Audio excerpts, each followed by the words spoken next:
O Brasil é o país mais ansioso do mundo, segundo a ONU.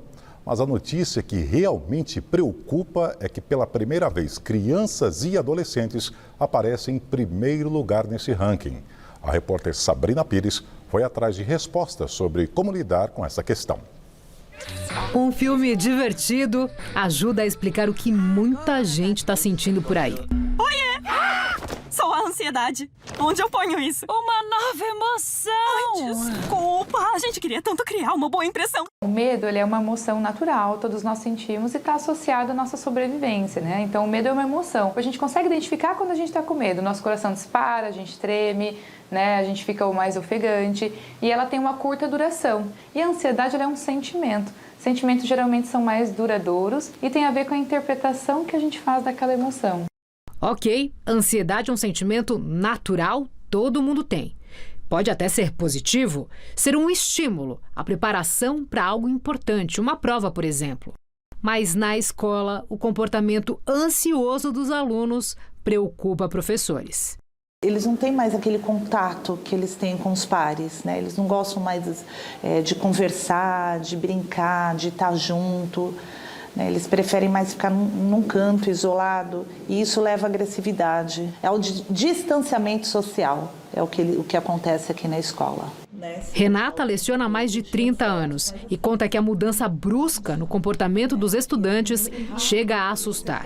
Agressivos, que não interagem ou interagem pouco entre si e que vivem no mundo paralelo, o das redes sociais. Se deixar, eles ficam com fone no ouvido o tempo todo. Como se não tivesse ninguém lá na frente dando aula. Isso não só na sala de aula, mas nos intervalos também. Não tem amigos? Tem amigos, mas eles querem ser mais popular nas redes sociais do que aqui na escola.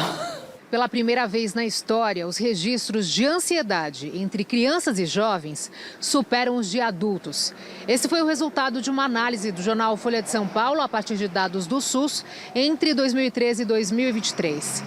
A situação dos mais jovens passou a ficar mais crítica depois da pandemia. E o mais preocupante nesse cenário são as possíveis consequências para essa parcela da população que ainda não desenvolveu todo o sistema de autocontrole para lidar com o transtorno. De acordo com os dados, a taxa de ansiedade entre pessoas com mais de 20 anos é de 112 a cada 100 mil. Índice que sobe para 125 entre crianças entre 10 e 14 anos. E aumenta ainda mais, indo para 157 entre os adolescentes. Você tem uma crise de adoecimento mental e emocional na infância que não tem registro na história antes. Não, todo o relatório do Unicef 2020 foi sobre isso e não foi a pandemia, porque essa crise começa em 2012, 2013, nessa faixa. E os registros vêm aumentando desde essa época. Então, por exemplo, depressão, ansiedade, no Brasil, veja bem, tem dados do SUS, da Rede de Atenção Psicossocial do SUS, que mostram um aumento de 1.500% em 10 anos no registro de ansiedades e depressão na adolescência, especialmente entre meninas.